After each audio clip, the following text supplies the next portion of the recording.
कुछ नहीं है, ईटीवी आ रहा है, नहीं आया।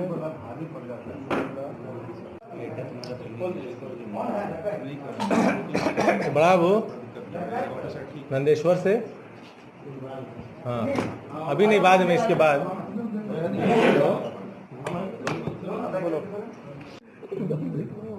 ये बच्चा ही होता है, बड़ा तो आप लोग बना देते हैं ना।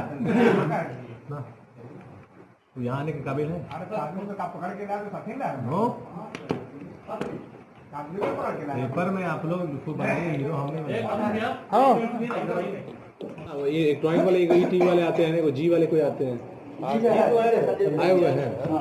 ये ईटी वाले से पूछ लीजिए, तो फिर हमको फिर खबरेंगे आप लोग। नहीं टाइम तो फिर रुक ही जाती, कभी कभी हम भी डिले हो जाते हैं, कभी कभी आप लोग डिले हो जाते कर दे। काफ़ी दिन हो चुका, बहुत चर्चित कांड हुआ था, और ये आज भी इसी बात पे हम दोहराएंगे कि it was a highly blind case, it was near tough to crack.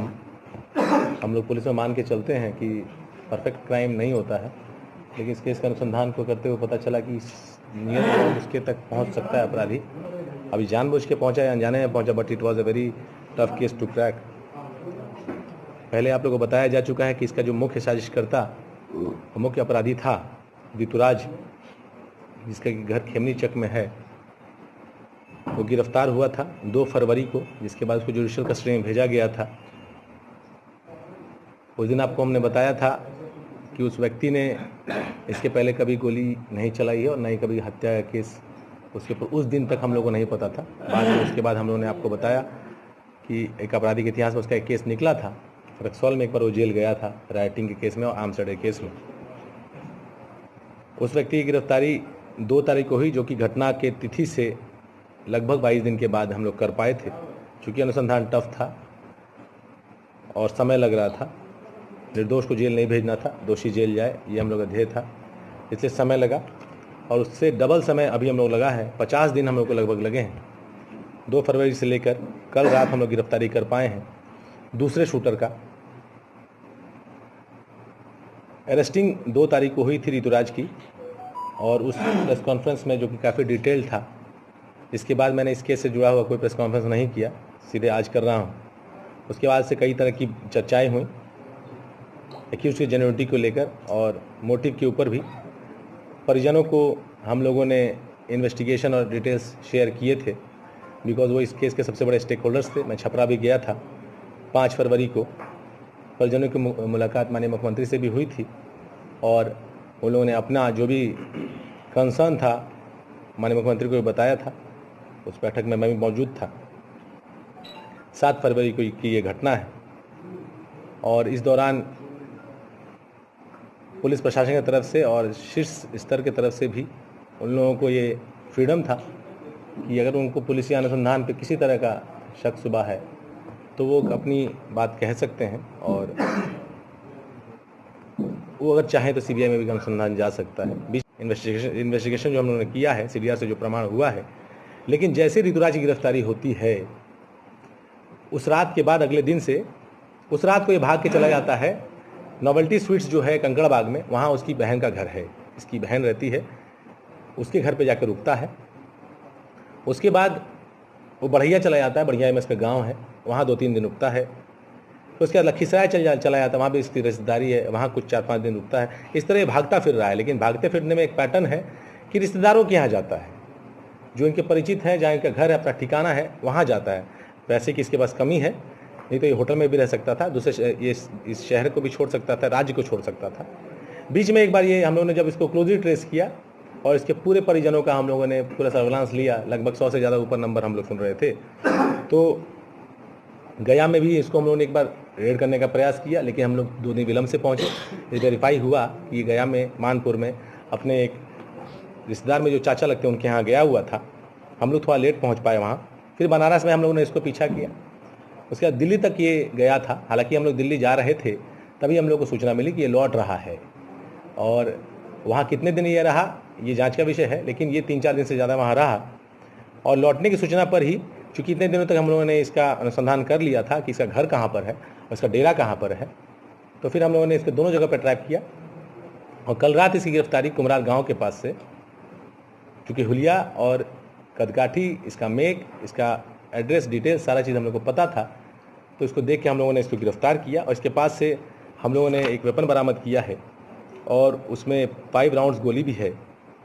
इसके घर पे हम लोगों ने डेरा पे जब रेड किया है तो 3 खाली खोखे मिले हैं और 3 सिम कार्ड मिले हैं और जो गाड़ी, जो पल्सर मोटरसाइकिल है जो मैंने बताया, वो मिला है। इस तरह से यह अनुसंधान हुआ है। इस व्यक्ति का नाम है सौरभ कुमार उर्फ पवन उर्फ खरहा। खरहा भी इसको कहते हैं, इसका कान का स्ट्रक्चर ऐसा है, इसके दोस्त सर्कल में तो खरहा भी कहा जाता है। पिता का नाम है लेट प्रशांत कुमार, महादेव मार्केट, योगीपुर चौक, पत्रकार नगर। 2 बार ये जेल जा चुका है। आप लोगों से शेयर करने के लिए इतना ही है। एक चीज़ मैं और आप लोगों के माध्यम से शेयर करने के बाद चर्चा कर रहा हूँ। अचानक दिन मीडिया में बात आई थी कि सीबीआई के लिए अनुशंसा करने के लिए परिवार ने लिखा, जबकि इस बात को जब वेरीफाई किया गया तो बिल्कुल ये गलत पाया गया। तो इसमें थोड़ी सी आप लोग से एक्सपेक्टेशन है कि जब इस तरह की बात चले तो फिर वेरीफाइड चले। उस तरह की कोई चिट्ठी उनकी पत्नी ने नहीं लिखने का बात बताया था हम लोगों को। खैर, फिलहाल अभियुक्त ऋतुराज जेल में है। उसको हम लोगों ने 16 फरवरी से लेकर 18 फरवरी 72 घंटे का हम लोगों ने जुडिशियल रिमांड से हम लोगों ने पुलिस रिमांड लिया था। उसमें हम लोगों ने घटना संबंधित और इन्वेस्टिगेशंस के लिए उनसे डिटेल्स मांगे थे। उसने काफ़ी कोऑपरेट भी किया था, जिस कड़ी में ही ये सफलता हम लोग को हाथ लगी है।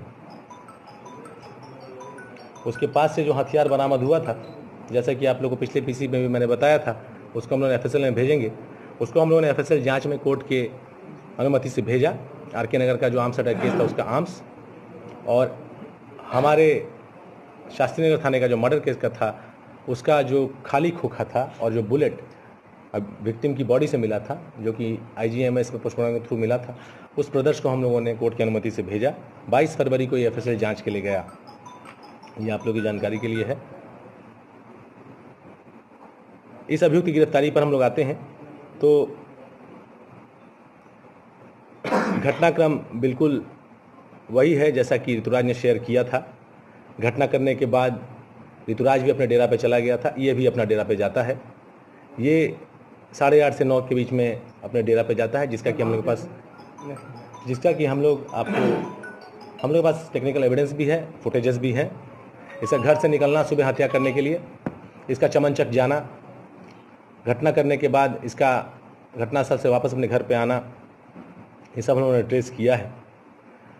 घटना के बाद पेपर पढ़ना कुमरार में, जैसा कि ऋतुराज ने बताया था, और पेपर पढ़ के ये जान जाना कि ये बहुत बड़ी घटना हो गई है, क्योंकि जिनको ये मारा था इन लोगों के अनुसार इनको नहीं पता था कि किसको मारा है। घटना के बाद से ऋतुराज की गिरफ्तारी तक इसका, जैसे ऋतुराज का भी सीडीआर हम लोगों ने देखा था तो घटना के दिन वो ऑफ था मोबाइल, उसी तरह से ठीक इसी प्रकार इस व्यक्ति का भी मोबाइल ऑफ होता है घटना के पहले, और घटना के बाद सीधे अगले दिन मोबाइल खुलता है।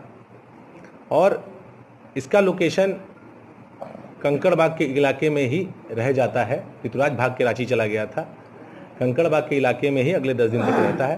पैटर्न में भारी चेंज है। जो मोबाइल 12 तारीख तक रेगुलर इस्तेमाल होता रहता है, वो अचानक से हर 2-3 दिन में एक बार इस्तेमाल होता है। एक SMS आता है, एक कॉल होता है, लेकिन मोबाइल पटना में ही रहता है, कंकड़बाग के इलाके में ही रहता है। कारण ये है कि इस अभियुक्त का घर कंकड़बाग में है और इसने एक डेरा, जैसे कि ऋतुराज ने एक डेरा लिया हुआ था, उसी तरह से इसने एक डेरा IOCL कॉलोनी है कुमरार गांव के पास, वहाँ इसने लिया हुआ है। 3000 रुपये मंथली किराया है। जिस तरह से ऋतुराज एक पैरेलल लाइफ जीता है जो कि उनके परिजनों को नहीं पता है, उसी तरह से ये लड़का भी एक पैरेलल लाइफ जीता है जो कि इसके परिजनों को नहीं पता है। ये इसका अपना घर जो है वो महादेव मार्केट, योगीपुर चौक, पत्रकार नगर में है। इसके पिताजी का स्वर्गवास हो चुका है। इसका एक भाई है गौरव, इसकी एक बहन है जो कुंवारी है, घर पे ही रहते हैं। वहाँ भी हम लोगों ने कल रेड किया था। इसका जो डेरा है IOC कॉलोनी में कुमरार गांव में, वहाँ रेड किया गया। तो वहाँ से जो एक मोटरसाइकिल हम लोग बरामद नहीं कर पाए थे, पल्सर, वो मोटरसाइकिल बरामद हुआ। वो हम लोगों ने जांच किया, वो मोटरसाइकिल चोरी का है।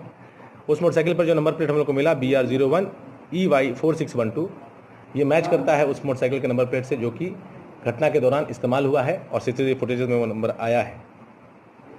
इस लड़के का आपराधिक इतिहास है। इसके ऊपर 2 आर्म्स अटैक केस पहले हैं, 2018 के हैं, नवतपुर में और बिहटा में एक बार आर्म्स राइफल केस में जेल गया है। हालांकि ये 2 साल पुराने केसेस हैं। 50 दिनों का समय इसलिए लगा क्योंकि जैसा मैं आपको बताया कि मोटिव को लेकर लोगों के बीच में संशय था, लोग चर्चा कर रहे थे। चूँकि हम लोगों ने अनुसंधान किया है, 22 दिन का अनवरत और पारदर्शी और प्रोफेशनल इन्वेस्टिगेशन किया है, तो हम लोगों ने एक्यूज से पूछताछ भी की है। तो हम लोग जिस चीज़ों को बढ़िया से समझ पाते हैं, हो सकता है कि जो स्टेक होल्डर्स और हैं, जो पब्लिक हैं, जो विक्टिम्स हैं, विक्टिम के फैमिली हैं, जो प्रेस है वो उसको ना समझ पा रही हो, उसको रीइटरेट करने के लिए या उसको रीवेरीफाई करने के लिए हम लोग का ध्येय था कि अपराधी सरेंडर न कर जाए। इसलिए हम लोग बहुत संभल के अनुसंधान कर रहे थे और 50 दिन के अनवरत प्रयास के बाद ये गिरफ्तार हुआ है। जैसा कि आप लोगों को बताया गया था कि ऋतुराज की तरह बाकी तीनों साथी भी लगातार व्हाट्सएप कॉल पे ही बात करते हैं, तो एक लेयर पीछे वो अनुसंधान चलता है, उसमें थोड़ी कठिनाइयाँ आती हैं, जिसकी वजह से समय लगा। घटना के बाद जैसा आपको मैंने बताया 10-12 दिन तक ये कंकड़बाग के इलाके में ही, कुम्हरार के इलाके में ही रहा। जितना ही हम लोगों का कंसर्न विक्टिम के साथ न्याय के लिए है, उतना ही कंसर्न इस बात का भी है कि किसी भी निर्दोष के साथ अन्याय नहीं हो। अक्यूज जो भी जेल गए हैं उन लोगों के परिजनों को ऐसा लग सकता है कि पुलिस के अनुसंधान में वो शक हो सकता है, लेकिन इसकी मैं आप लोग के माध्यम से उनको फुली गारंटी देना चाहूँगा कि पुलिस को ये काम करना होगा तो 70 दिन का अनवरत अनुसंधान नहीं करेगी और इतना समय लेकर इस हाई प्रोफाइल केस को पारदर्शी तरीके से डील नहीं करेगी। ऋतुराज के खिलाफ हम लोग के पास काफ़ी साक्ष्य हैं, उसी तरह से सौरभ के खिलाफ भी हम लोग के पास काफ़ी साक्ष्य हैं। और इस बात को मैं दोहराना चाहूँगा कि इसकी गिरफ्तारी में 50 दिनों लगा के भी हम लोगों ने इसलिए की कि जो मोटिव पे थोड़ा संशय था वो संशय फिर हम लोग को भी न रहे और हम लोग आप लोग को पुनः दोहरा के बता पाए कि मोटिव में किसी तरह की बात नहीं है। जो बात ऋतुराज बता के गया ठीक उसी प्रकार घटनाक्रम इसने दोहराया है और वही बात आई है। इसको हम लोग जुडिशियल कस्टडी में भेज रहे हैं, ज़रूरत पड़ेगी तो हम लोग पुलिस रिमांड पर लेंगे। बाकी दोनों अपराधी कर्मियों का डिटेल पता है, आप लोग से अनुरोध होगा कि उस डिटेल्स को ज़्यादा मीडिया पे आप लोग शेयर ना करें। अपराधी भागता है तो पकड़ने में समय लगता है। वारंट कुर्की की कार्रवाई भी हम लोग करेंगे। अगर वो सरेंडर नहीं करते हैं और गिरफ्तारी में समय लगता है तो उनका हम लोग कुर्की करेंगे। क्या इसमें आई थी जैसा इसने बताया है। अब इस हथियार से गोली चली है या नहीं चली है ये अगेन हम लोग FSL भेजेंगे और FSL भेज के मैच कराएंगे। इससे 5 गोली ऐसा नहीं 6 राउंड की लग रही थी, 1 गोली के इस्तेमाल किया हो सकता है, ऐसा लग रहा है। वो किस घटना में इस्तेमाल किया होगा पता नहीं, ये तो घटना से 70 दिन बाद का ये चीज़ है, तो इसको हम लोग भेजेंगे। ये चारों दोस्त हैं, ये चारों लोग जो हैं वो दोस्त हैं। डेली सुबह शाम का उठना बैठना है मुन्ना चौक पर। अब जब आप लोग जान गए हैं मुन्ना चौक के बारे में, तब जब आप लोग अनुसंधान करेंगे तो आप लोग जानेंगे कि ये लोगों की दोस्ती कितनी गहरी थी। उस दोस्ती में इस तरह की बात आई और बातों बातों में इस तरह की घटना घटी और जिस तरह का ट्रिवियल रीज़न बाहर निकल के आया, सबको चौंकाया, हम लोगों को भी चौंकाया। लेकिन दूसरी गिरफ्तारी के बाद हम लोग के पास एक लेयर और है सपोर्ट करने के लिए कि yes this is the motive. अभी आप लोग इस पे तो क्वेश्चन भी करिएगा ना, इसलिए एक ही बार ना करेंगे, गला तो ऐसे ही खराब है कल से।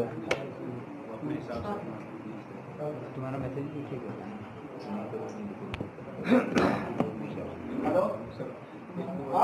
पर जो नंबर प्लेट हम लोग को मिला BR01EY4612, ये मैच करता है उस मोटरसाइकिल के नंबर प्लेट से जो कि घटना के दौरान इस्तेमाल हुआ है और CCTV फुटेज में वो नंबर आया है। इस लड़के का आपराधिक इतिहास है, इसके ऊपर 2 आर्म्स राइफल केस पहले हैं, 2018 के हैं। नवतपुर में और बिहटा में एक बार आर्म्स राइफल केस में जेल गया है। हालांकि ये 2 साल पुराने केसेस हैं। 50 दिनों का समय इसलिए लगा क्योंकि जैसा मैं आपको बताया कि मोटिव को लेकर लोगों के बीच में संशय था, लोग चर्चा कर रहे थे। चूंकि हम लोगों ने अनुसंधान किया है, 22 दिन का अनवरत और पारदर्शी और प्रोफेशनल इन्वेस्टिगेशन किया है, तो हम लोगों ने एक्यूज से पूछताछ भी की है। तो हम लोग जिस चीज़ों को बढ़िया से समझ पाते हैं, हो सकता है कि जो स्टेक होल्डर्स और हैं, जो पब्लिक हैं, जो विक्टिम्स हैं, विक्टिम के फैमिली हैं, जो प्रेस है वो उसको ना समझ पा रही हो, उसको रीइटरेट करने के लिए या उसको रीवेरीफाई करने के लिए हम लोग का ध्येय था कि अपराधी सरेंडर न कर जाए। इसलिए हम लोग बहुत संभल के अनुसंधान कर रहे थे और 50 दिन के अनवरत प्रयास के बाद ये गिरफ्तार हुआ है। जैसा कि आप लोगों को बताया गया था कि ऋतुराज की तरह बाकी तीनों साथी भी लगातार व्हाट्सएप कॉल पे ही बात करते हैं, तो एक लेयर पीछे वो अनुसंधान चलता है, उसमें थोड़ी कठिनाइयाँ आती हैं, जिसकी वजह से समय लगा। घटना के बाद जैसे आपको मैंने बताया 10-12 दिन तक ये कंकड़बाग के इलाके में ही, कुमरार के इलाके में ही रहता हुआ पाया गया। इन्वेस्टिगेशन जो हम लोगों ने किया है, सीडीआर से जो प्रमाण हुआ है, लेकिन जैसे ऋतुराज की गिरफ्तारी होती है उस रात के बाद अगले दिन से उस रात को ये भाग के चला जाता है। नोवेल्टी स्वीट्स जो है कंकड़बाग में, वहां उसकी बहन का घर है, उसकी बहन रहती है, उसके घर पे जाकर रुकता है। उसके बाद वो बढ़िया चला जाता है, बढ़िया में उसका गांव है, वहां 2-3 दिन रुकता है। तो उसके बाद लखीसराय चला जाता है, वहां पे इसकी रिश्तेदारी है, वहां कुछ 4-5 दिन रुकता है। इस तरह भागता फिर रहा है, लेकिन भागते फिरने में एक पैटर्न है कि रिश्तेदारों के यहाँ जाता है, जो इनके परिचित हैं, जहाँ इनका घर है, अपना ठिकाना है, वहां जाता है। पैसे की इसके पास कमी है, नहीं तो ये होटल में भी रह सकता था, दूसरे इस शहर को भी छोड़ सकता था, राज्य को छोड़ सकता था। बीच में एक बार ये हम लोगों ने जब इसको क्लोजली ट्रेस किया और इसके पूरे परिजनों का हम लोगों ने पूरा सर्विलांस लिया, लगभग 100 से ज्यादा ऊपर नंबर हम लोग सुन रहे थे, तो गया में भी इसको हम लोगों ने एक बार रेड करने का प्रयास किया, लेकिन हम लोग 2 दिन विलंब से पहुंचे। ये वेरीफाई हुआ कि गया में मानपुर में अपने एक रिश्तेदार में जो चाचा लगते हैं उनके यहाँ गया हुआ था। हम लोग थोड़ा लेट पहुंच पाए वहां। फिर बनारस में हम लोगों ने इसको पीछा किया, उसके बाद दिल्ली तक ये गया था। हालांकि हम लोग दिल्ली जा रहे थे तभी हम लोग को सूचना मिली कि ये लौट रहा है, और वहां कितने दिन ये रहा ये जांच का विषय है, लेकिन ये 3-4 दिन से ज्यादा वहां रहा। और लौटने की सूचना पर ही, क्योंकि इतने दिनों तक हम लोगों ने इसका अनुसंधान कर लिया था कि इसका घर कहाँ पर है, उसका डेरा कहाँ पर है, तो फिर हम लोगों ने इसको दोनों जगह पर ट्रैक किया। और कल रात इसकी गिरफ्तारी कुमरार गांव के पास से, चूंकि हुलिया और कदकाठी, इसका मेक, इसका एड्रेस डिटेल सारा चीज हम लोग को पता था, तो इसको देख के हम लोगों ने इसको गिरफ्तार किया। और इसके पास से हम लोगों ने एक वेपन बरामद किया है और उसमें 5 राउंड्स गोली भी है। इसके घर पे हम लोग डेरा पे जब रेड किया है तो 3 खाली खोखे मिले हैं और 3 सिम कार्ड मिले हैं, और जो गाड़ी, जो पल्सर मोटरसाइकिल है जो मैंने बताया, वो मिला है। इस तरह से यह अनुसंधान हुआ है। इस व्यक्ति का नाम है सौरभ कुमार उर्फ पवन उर्फ खरहा। खरहा भी इसको कहते हैं, इसे कान का स्ट्रक्चर ऐसा, इसके दोस्त सर्कल में इसको खरहा भी कहा जाता है। पिता का नाम है लेट प्रशांत कुमार, महादेव मार्केट, योगीपुर चौक, पत्रकार नगर। 2 बार ये जेल जा चुका है। आप लोगों से शेयर करने के लिए इतना ही है।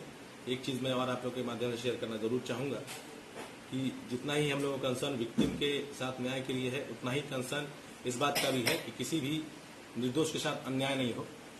अक्यूज जो भी जेल गए हैं उन लोगों के परिजनों को ऐसा लग सकता है कि पुलिस के अनुसंधान को शक हो सकता है, लेकिन इसकी मैं आप लोग के माध्यम से उनको फुली गारंटी देना चाहूंगा कि पुलिस को ये काम करना होगा तो 70 दिन का अनवरत अनुसंधान नहीं करेगी और इतना समय लेकर इस हाई प्रोफाइल केस को पारदर्शी तरीके से डील नहीं करेगी।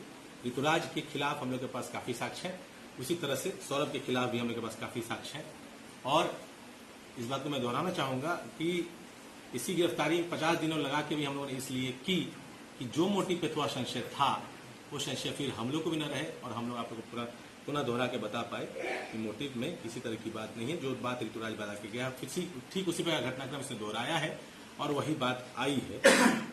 इसको हम लोग जुडिशियल कस्टडी में भेज रहे हैं, जरूरत पड़ेगी तो हम लोग पुलिस रिमांड पर लेंगे। बाकी दोनों अपराधी कर्मियों का डिटेल पता है। आप लोग से अनुरोध होगा कि उस डिटेल्स को ज्यादा मीडिया पे आप लोग शेयर न करें। अपराधी भागता है तो पकड़ने में समय लगता है। वारंट की कार्रवाई भी हम लोग करेंगे। अगर वो सरेंडर नहीं करते हैं और गिरफ्तारी में समय लगता है तो उनका हम लोग खुद ही करेंगे। क्या इसने भी गोली चलाई थी सर? बिल्कुल इसने गोली चलाई थी, जैसा इसने बताया है। अब इस हथियार से गोली चली है या नहीं चली है ये अगेन हम लोग एफएसएल भेजेंगे और एफएसएल भेज के मैच कराएंगे। इससे 5 गोली है सर, 6 राउंड की लग गई, तो 1 गोली की इस्तेमाल किया हो सकता है, ऐसा लग रहा है। वो किस घटना में इस्तेमाल किया होगा पता नहीं। ये तो घटना से 70 दिन बाद का ये चीज है, तो इसको हम लोग करेंगे। ये चारों दोस्त हैं, ये चारों लोग जो हैं वो दोस्त हैं। डेली सुबह शाम का उठना बैठना है मुन्ना चौक पर। अब जब आप लोग जान गए हैं मुन्ना चौक के बारे में, तब जब आप लोग अनुसंधान करेंगे तो आप लोग जानेंगे कि ये लोगों की दोस्ती कितनी गहरी थी। उस दोस्ती में इस तरह की बात आई और बातों बातों में इस तरह की घटना घटी और जिस तरह का ट्रिवियल रीजन बाहर निकल के आया, सबको चौंकाया, हम लोगों को भी चौंकाया। लेकिन दूसरी गिरफ्तारी के बाद हम लोग के पास एक लेयर और है सपोर्ट करने के लिए कि yes this is the motive. अभी और 2 अपराधी हैं जिनको कि हमको बुक्स में लाना है और उस पर हम लोग उसी तरह से प्रोफेशनली काम करेंगे जैसा अभी तक हम लोग करते हैं। सर पूछताछ में उन लोगों ने और बताया कि तीसरा और चौथा जो साथी है पता है वो अपराधी टाइप का है कि हम लोग को सारा डिटेल उनके बारे में पता है, हम लोग आपको शेयर नहीं कर सकते। ये इसको कौन लाया था? मैंने ये ऋतुराज ही लाया अब कैमरा बंद कर दिया था, बताएंगे आप लोगों को बाकी सारी चीजें।